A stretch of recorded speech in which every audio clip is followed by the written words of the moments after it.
So a few weeks back, I heard from a listener that actually recommended we do something on Rivian. Now, for those of you that haven't been paying attention, Rivian, the electric car company, has actually just been taking an absolute beating. That is, if you held or hold any of their stock. And in fact, down 8% today, let alone is the Rivian stock down into the $10.28 range at the time of this actual recording. So what has gone wrong with the Rivian brand? I mean, has anything actually gone wrong with the Rivian brand, or is this really a sign of the economic times that we currently live in?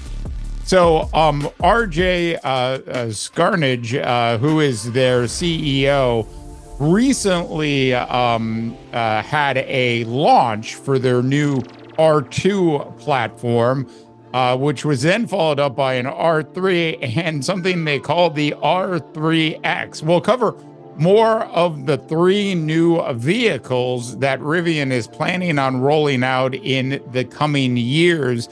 But enough for me. Let's hear from RJ directly. As we were developing R2 and R3 as concepts, we had a lot of debate early on whether R3 should come first. And the reason for that is, as a company, Rivian represents so much more than a vehicle segment or a vehicle form factor. It represents really like an orientation around saying yes to things that are, that scare you, saying yes to new ideas, and to be able to stretch our brand, to stretch the definition of what is a Rivian into such a different form factor, something you don't expect with R3. We really were debating whether it should go R1 to R3, then back to R2. But we ultimately decided, as you see, the next thing we're building is R2 and then followed by R3. But it was so important to us to show the two of them together because it really represents the future of the company in terms of scale, in terms of having a much larger number of people that can afford our products. And R3 is like at a deep, special place in my heart because it wasn't a straight line to come up with what that was. The brief was, let's find a form factor and a shape that enables active lifestyle so you can fit your gear, your stuff, your life into whatever your adventure may be, but also be tidy on dimensions, something that can fit into small spaces, fits in an urban environment. And it led to this product that it's like crossover-y. So we say it's a crossover, but it just has such a unique personality.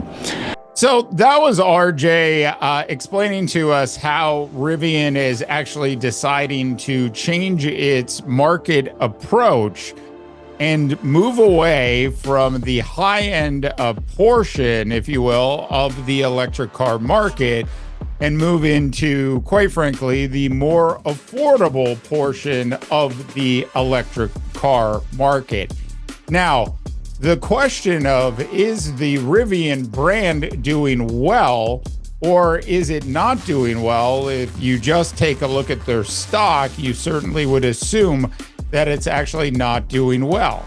Now, Rivian in 2024 is planning on actually producing 54,000 vehicles, which is a pretty healthy number for, I hate to call them a fairly new brand in the electric car market, but let's face it, they've really only been selling actual electric cars for a short period of time. Yes, there was years of development that went into this, and RJ has certainly been at this for quite some time. The brand itself, with the introduction of their R2 vehicle, which is slated to come in around $45,000 and will actually first hit the roads in 2026. That's right, I said 2026. And in fact, you can go and reserve a car today for just $100. That's basically two Starbucks $50 gift cards will get you at least the ability to reserve a Rivian, which at least right now is slated to cost around $45,000. They showed the vehicle during their launch, which took place about 9 days ago. And it absolutely looks fantastic. It has the important front headlight brand elements of Rivian that we've all sort of become accustomed to.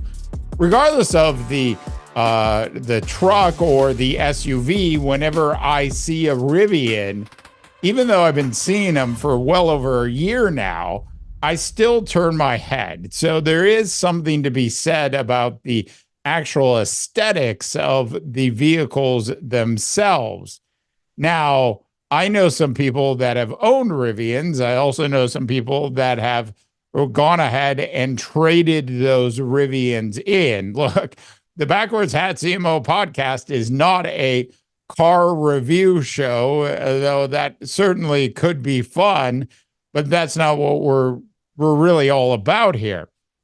That being said, when you look at Rivian's actual decision to actually head down market, of course, it makes a lot of sense for a brand that right now is actually the best-selling brand of electric car vehicles above $70,000. That is a market that they are currently actually beating Tesla at now, and of course, Lucid as well. So the question, and Porsche. So the question is, heading down market, is that the right move for the Rivian brand? Now, as the stock suffers, Rivian released its Q4 numbers. It was probably about 4 weeks ago now.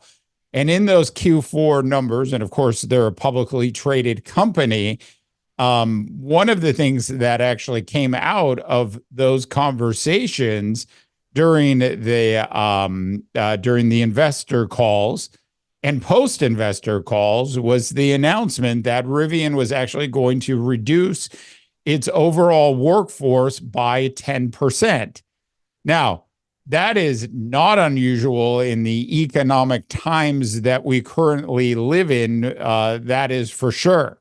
And one of the biggest things actually affecting Rivian, not just Rivian, but the entire car market as well as the housing market, is of course the high interest rates.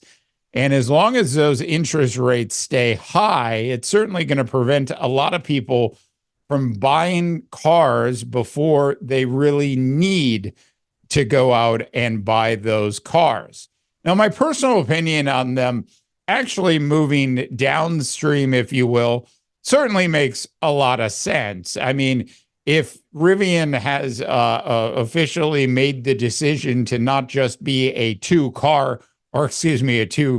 SUV and truck company, it's decided to be a whole lot more than that, then it certainly is a good move for the actual brand. I think one thing from a brand perspective that I think they need to spend some time really sort of thinking through is their electric adventure vehicles motto. And while that was a good motto for them to actually roll with early in the launch of this particular company, the question is, does that actually represent exactly where Rivian is headed as a company? I mean, how many people really want to take their electric vehicle camping? I am just asking the question. And how many people are actually going to take the new R2 camping, which is a smaller SUV? And how many people are actually going to consider taking the R3 camping, which, by the way, they haven't announced when the R3 is actually going to come out. I'm willing to bet that it's not going to be until 2027, maybe even later than that. So there's a lot that Rivian has to consider about how it's positioning its brand in the marketplace. But one thing is for certain, with the introduction of these three new vehicles, the R2 and the R3, and then the R3X, which actually looks like a bit of a souped up Cooper Mini mixed with a Volkswagen from the 1980s. For any of those of you that actually remember that absolutely legendary film Cannonball Run. If you saw that film Cannonball Run, they had a small, if you will, hatchback that certainly was a big part of that particular race. This new R3X, which actually has these has the opportunity to have significantly thicker wheels, is certainly looks like a vehicle that's going to compete in rally races, as well as could break some records in a future Cannonball Run if it ever happens. It, quite frankly, looks light and super fast. So the brand itself, right, if it's going to survive, it's going to survive because it figures out how to sell downstream to the masses. You know, just selling 54 to 57,000 vehicles a year is not going to cut it for Rivian. They're going to have to figure out how to double, quadruple, and triple those numbers in the upcoming years. And the introduction of these three other vehicles will certainly help them get there. But where they're off right now, at least from a brand marketing perspective, is their whole electric adventure vehicles motto, because that is not who Rivian is actually going to be selling to in the future. All right.